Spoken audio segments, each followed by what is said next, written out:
Tucked into the back study of the Charleston Maritime Library, I was immersed in an annotated logbook from the 18th century when a familiar voice broke the silence. "Still hiding with the old books, Elise?" my cousin Grant called, smirking from the threshold. "Ever considered joining us in the 21st century?" I looked up slowly. He wore a slim-cut charcoal suit that screamed Wall Street, his hair perfectly coiffed, his watch glinting like a status symbol. Definitely the kind of guy who thought a yacht was a personality trait. "Didn't expect to see you this far from a trading floor," I said calmly, tucking the fragile logbook into its custom cradle. He stepped closer, the scent of designer cologne trailing him. "Your mom asked me to stop by. She's worried you'll embarrass her at the anniversary gala tonight." Grant swept his eyes over the room, all dusty ledgers and antique globes. A librarian in the family.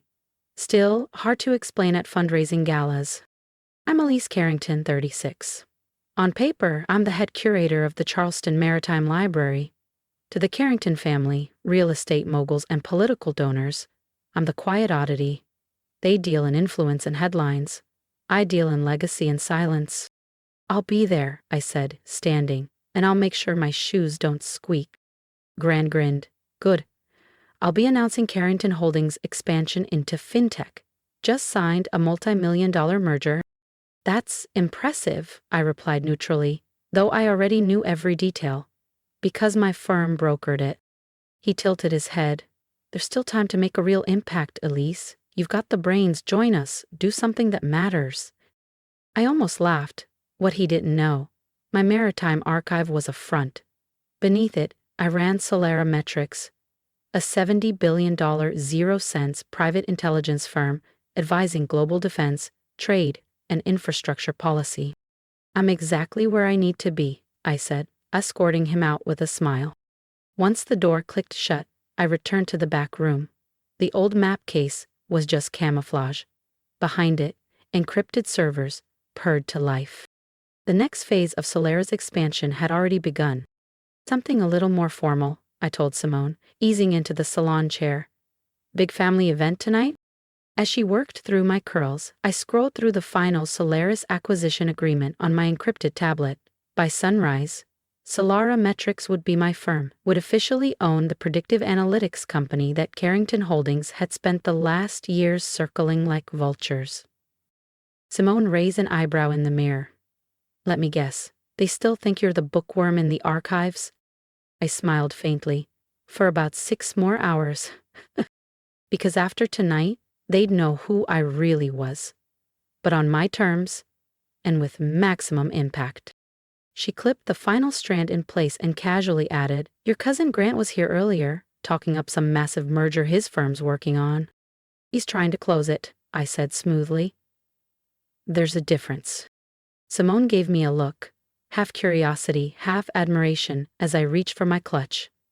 "I hope I get to see what happens when the truth comes out." "Oh, you will," I said, rising. "Just not tonight." Back at my apartment on East Bay Street, I stood before the antique mirror passed down from my great-grandmother. The transformation was quiet but exacting. Gone was the cardigan-clad curator. In her place stood a poised, inscrutable figure who could walk into a Senate fundraiser or a Fortune 100 gala without raising suspicion. My charcoal gown draped perfectly, clean lines, classic cut. My only jewelry, a slim Cartier timepiece and an emerald ring once worn by my grandmother. Subtle nods to wealth with no need to announce it. A notification buzzed. "Lena, contract executed. Press release queued. Revealed tonight?" Me. "No. Let them toast their wins. Tomorrow will be louder." By the time I pulled into the Carrington estate, the circular driveway shimmered with luxury. Rolls-Royces, Bentleys, and glinting Teslas. I arrived in a polished black Audi. Understated, quiet power. No one blinked. Roy, our longtime family butler, opened the grand door with a knowing smile. "Welcome home, Miss Elise. Your family is waiting in the ballroom." Inside the Carrington estate, the air shimmered with old Southern money. Quiet violin notes from a live quartet, the faint clink of Waterford crystal, and decades of curated charm. "Elise, darling, you look almost polished," my mother called from across the grand hall. From Margot Carrington, that was basically heartfelt praise. At 68, she wore Charleston society like a second skin. Tonight she was regal in sapphire silk, her hair swept into a sculpted chignon, diamond studs flickering beneath the chandelier's glow. "Happy anniversary, Mom," I said, placing a kiss on her cheek. "Your father's near the hearth," she replied, already eyeing the Langfords and Rutledges across the room. "Try not to vanish into a side hallway, will you?" As I drifted through the party, I endured the usual tight-lipped smiles and carefully rehearsed compliments. "Bill with the library, Elise? How quaint. Must be so peaceful, all those old maps and ship logs." I nodded graciously, offering non-committal replies. Let them play their game. Tomorrow would bring a new scoreboard. "There she is!" my father roared from beside the fireplace, drink in hand. Charles Carrington was surrounded by old-school financiers and retired judges, all thick Southern drawl and thicker egos. He enveloped me in a warm, boozy hug. "Don't let her fool you, boys. This one's got the whole family's brain." Peter Langford, his lifelong golf buddy, chuckled. "Still dusting off sea charts, Elise?" "Preserving maritime history," I replied, smooth as aged bourbon. "Someone has to." Laughter followed, soft, dismissive, harmless to them. "Speaking of legacy," Dad puffed out his chest, "where's Grant? He's got big news tonight." As if on cue, Grant Carrington entered the room with the smooth confidence of a man who'd never once been underestimated. His tux was cut to perfection, his champagne flute barely tilted, his grin gleaming with self-importance. "Ladies and gentlemen," he called, raising his glass, "may I steal a moment of your attention?" The room fell into anticipatory hush. Grant thrived on spectacle, but he was about to learn that tonight he wasn't the only one holding the spotlight.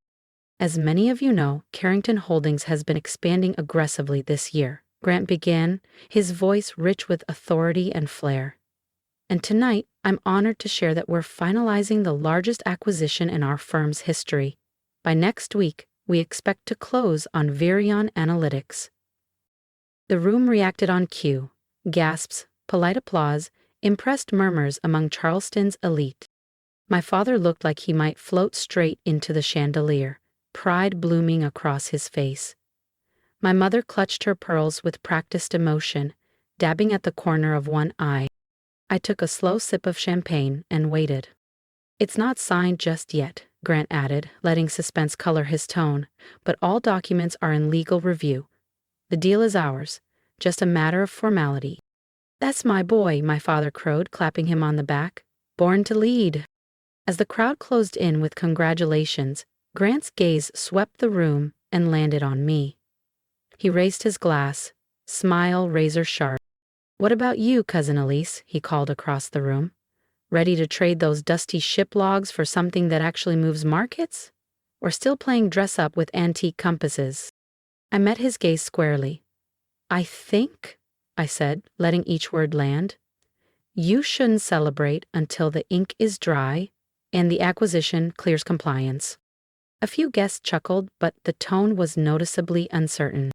Grant's grin flickered. "Still cryptic," he said with a shrug. "That's the problem with your world. It's all footnotes and fantasy. We're out here making history, not archiving it."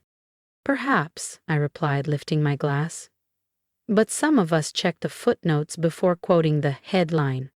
He didn't like that. His jaw tightened. He never had much patience for nuance, especially when it hinted I knew something he didn't. "I've got the best attorneys on the East Coast," he said. "This thing's locked down." I clinked my glass gently to his. "Then I suppose we'll both enjoy the morning news." He opened his mouth to respond, but my mother's voice rang out, crisp and commanding. "Dinner is served." The guests turned, their conversations shifting toward truffle risottos and vintage Bordeaux. By tomorrow, they'd be talking about something else entirely. If you've been quietly rooting for Elise Carrington from the sidelines, now's the time to hit subscribe, because in the next chapter, the empire she built in silence finally steps into the spotlight. As the guests drifted into the dining room, I felt a familiar blend of detachment and quiet satisfaction. Tomorrow was already written, and it would be unforgettable. I slipped into my assigned seat at the far end of the massive walnut dining table. The placement wasn't random. It never was. In the Carrington family, proximity to power was a map, and I'd been placed neatly out of view. At the other end, Grant held court with ease, one hand on his wine glass, the other gesturing animatedly as guests laughed a little too loudly at his jokes. He was the crown prince tonight. Let him revel. I turned my focus to the rosemary-crusted duck in front of me. The chef had done remarkable work. If nothing else, the night was worth it for the meal.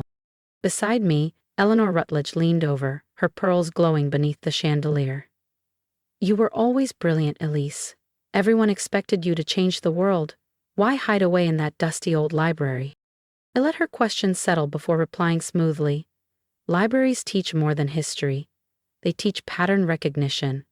What to question? What's missing? She blinked. Well, at least Grant is doing something impactful. It must be difficult, watching him outshine you. Not as difficult as you might assume, I said, smiling gently. The meal continued.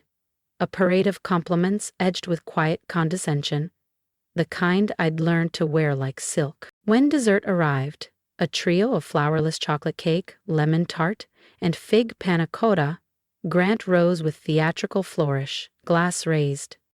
To Mom and Dad, he said, voice warm, practiced, confident, who taught me how to lead, and to my dear cousin Elise, who reminds us that success can be quiet, sometimes too quiet to notice. Polite laughter rippled through the room. I smiled, raising my glass in turn. But my mind was already on the Solerametrics press release, scheduled for 9 o'clock IE. Later, at the espresso cart, Grant found me. Having fun? It's a beautiful evening, I replied, savoring the bitterness. Our family has so much to be proud of. They are, Grant said, adjusting his cufflinks with exaggerated precision. Would have been nice if both of us had built something worth toasting. I picked up a dark chocolate truffle from the dessert spread, turning it slowly between my fingers. You know, Grant, success isn't always measured by who talks the loudest. He gave a short laugh.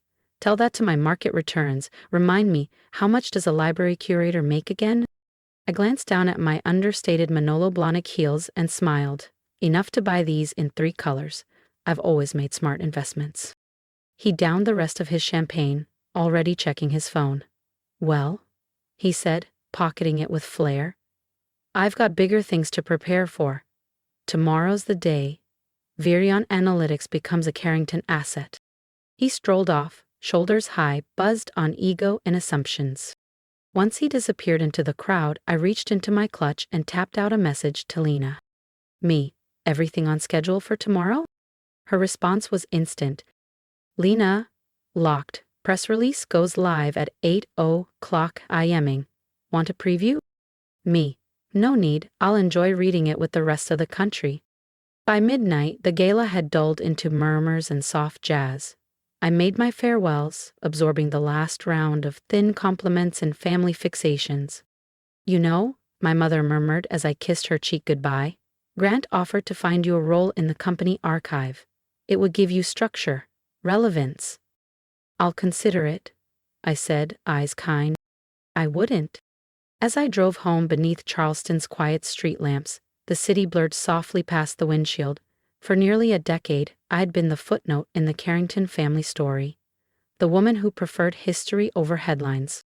But in a few hours, everything would change.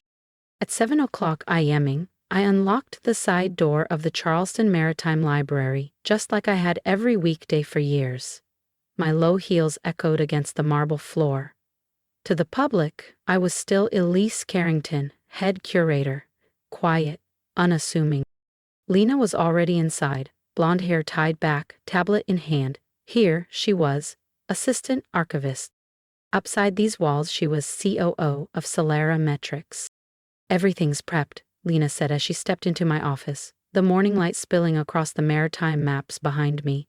Tokyo is online, Zurich is standing by, and the press release goes live in 45. I set my structured leather bag on the side table and powered up my secure terminal. Any signs of movement from Grant's legal team? They're scrambling, still convinced Virion is theirs. She gave a wry smile. Let's allow them a few more minutes of blissful denial. At exactly 7:15 a.m., my encrypted line buzzed. I answered. Miss Carrington, came a calm voice through the interpreter. The Virion board is assembled and prepared. Excellent, I replied. Let's begin. The next 10 minutes were precise and quiet. Digital signatures, verified confirmations, seals transmitted in real time. At exactly 8 o'clock a.m. Solera Metrics had officially acquired Virion Analytics, including its international subsidiaries, data patents, and advanced R&D assets. Press release is live, Lena said, watching her screen refresh. I opened my browser. Every major outlet carried the headline in bold. From character to power player. Elise Carrington acquires $4 analytics in surprise, $4.20 deal. Raking. Mystery buyer behind Solera Metrics, revealed. Wall Street reels as librarian unveils billion-dollar empire. My phone vibrated with a cascade of calls and alerts. The first call, unsurprisingly, was from Grant. What the hell is this? He barked. No hello, no preamble, just disbelief edged with rage. Good morning to you too, cousin, I said, calm as ever, sipping my espresso. I assume you've seen the news. This is a joke. Solera Metrics? That's you? You're not the founder. Actually, I am. Have been for 8 years now. I let it settle, then added, I get the confusion. I mean, I'm just a curator, right? On the other end of the line, I heard the telltale chaos, papers being rustled, voices rising in alarm. Grant was unraveling. But I had a deal, he stammered. Everything was in place. Signatures, counsel. Was it? I asked sweetly. You may want to revisit the fine print. We've been negotiating with Virion for months. So have we, I cut in, voice steady. My team, my company, my empire. Each word landed like a gavel. The one I built while you and the rest of the family were too busy mocking my quaint little maritime obsession. There was silence on the line. Then, click, he hung up. Across the room, Lena glanced up from her screen, barely suppressing a grin. How long until your parents call? I looked at the clock. Right on cue.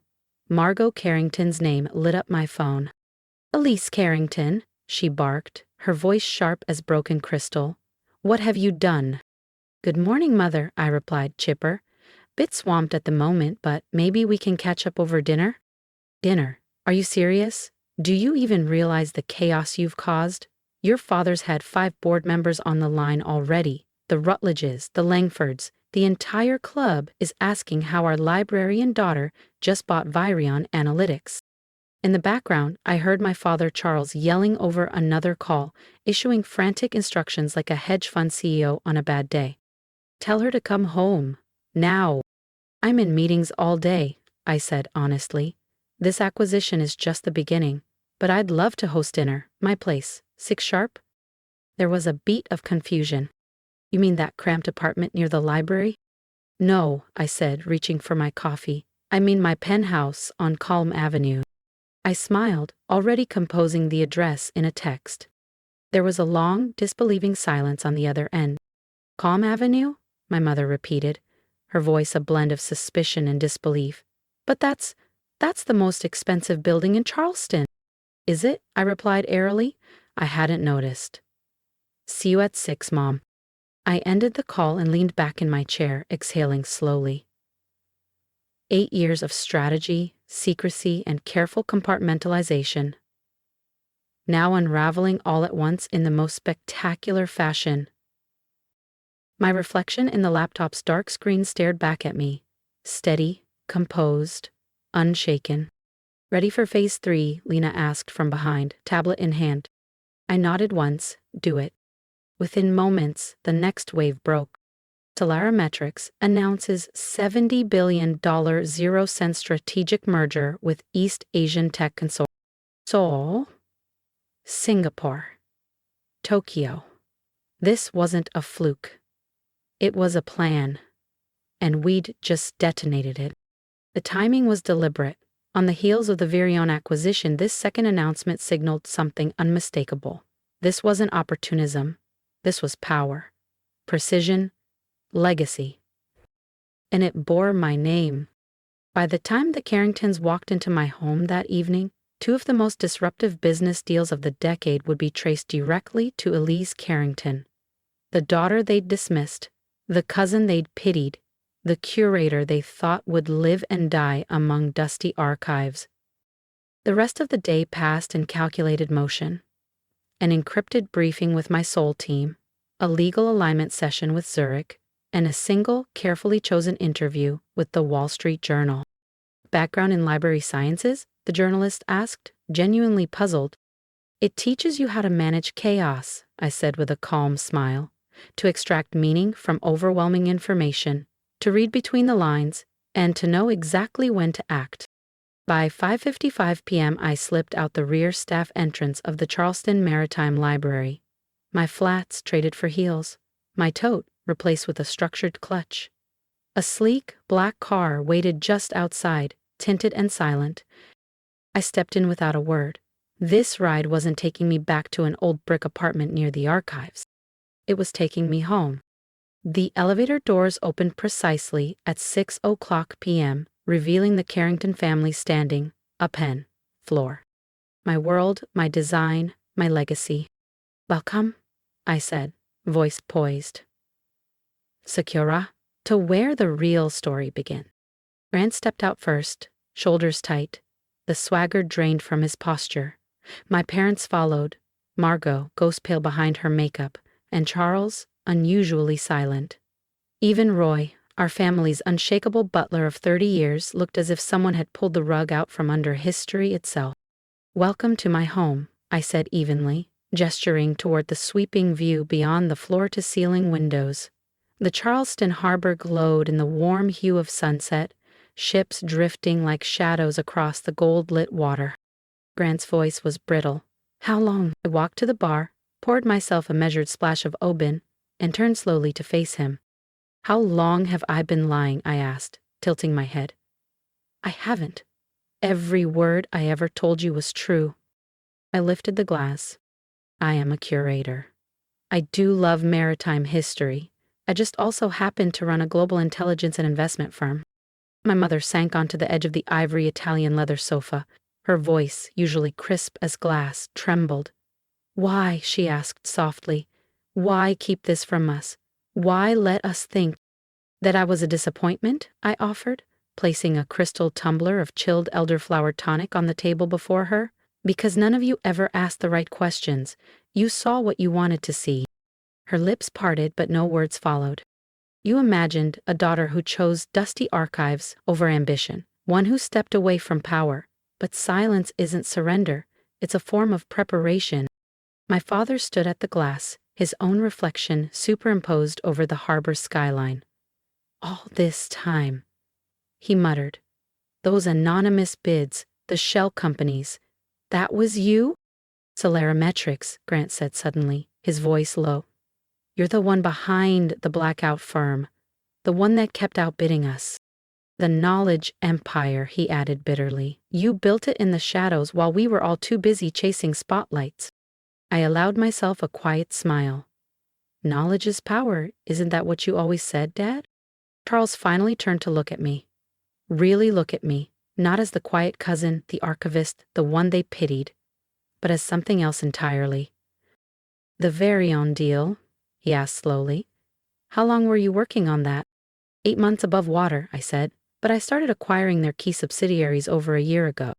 There was a silence then. Not shocked, not angry, just weighty. Shifting. The kind that comes right before respect. Grant's eyes flared. You've been playing me? Not playing, I corrected calmly. Competing. Isn't that what you always claimed to want? A level field? A real challenge to see who's actually better at business? It wasn't fair, he snapped. You had inside access, secret teams, hidden intel. I let out a soft laugh, the sound drifting through the penthouse's vaulted space. You mean like the whispered deals you gather on yachts? The so-called tips you collect at golf tournaments, charity auctions, and club dinners? I set my glass down with a quiet clink. No, Grant. I built this with intelligence, with research, with discipline. Every step was deliberate. Every risk, calculated. Not a whisper. Not luck. Just work. I looked each of them in the eye.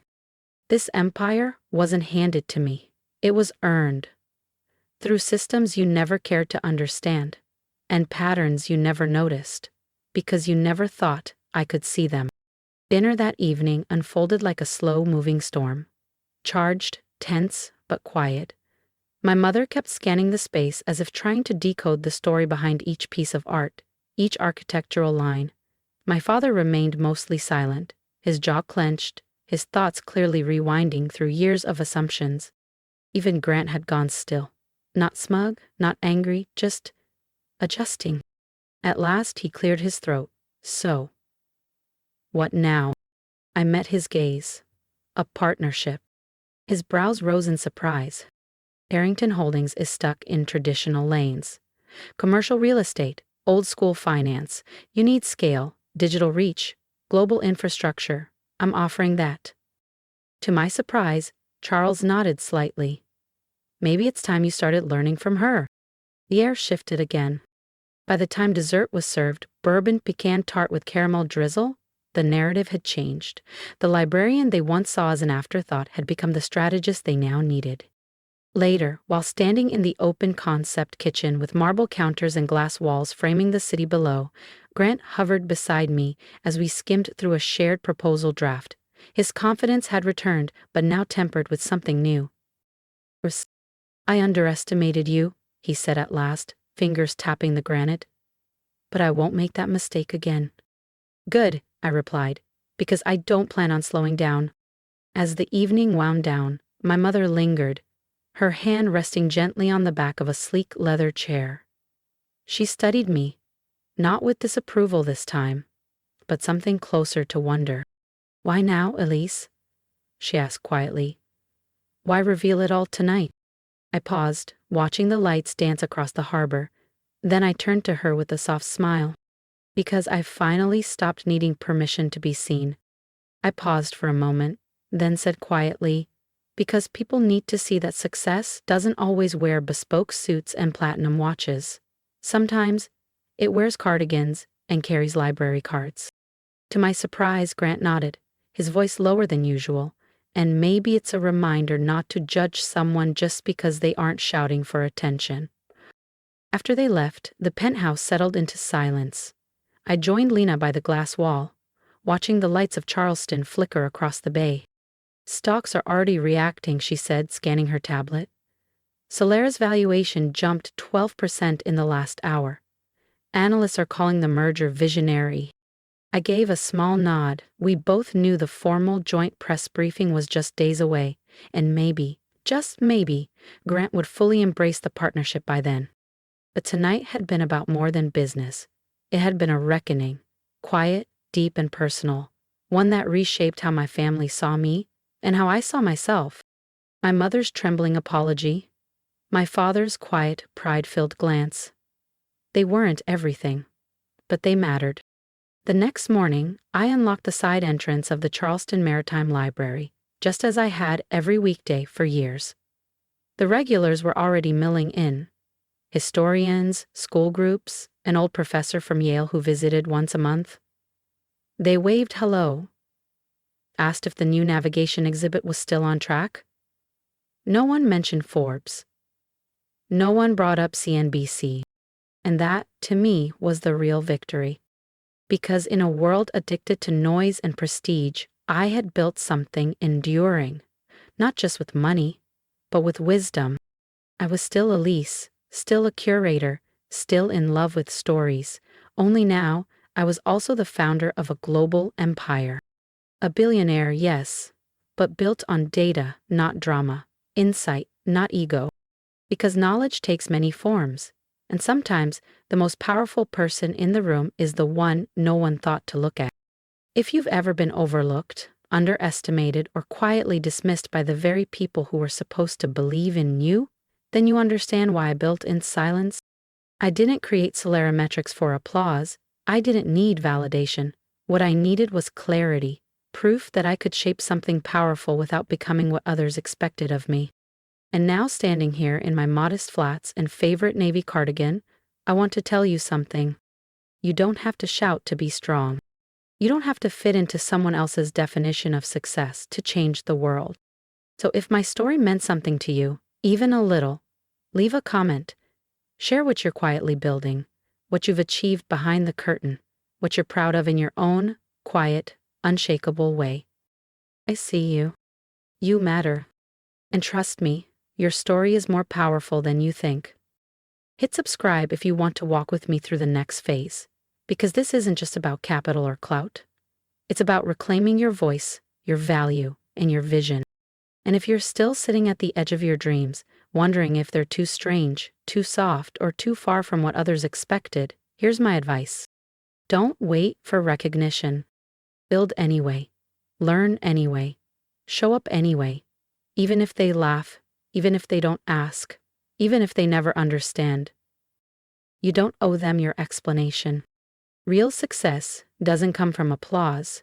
It comes from alignment. So go ahead, break their expectations. And then, quietly, own the room.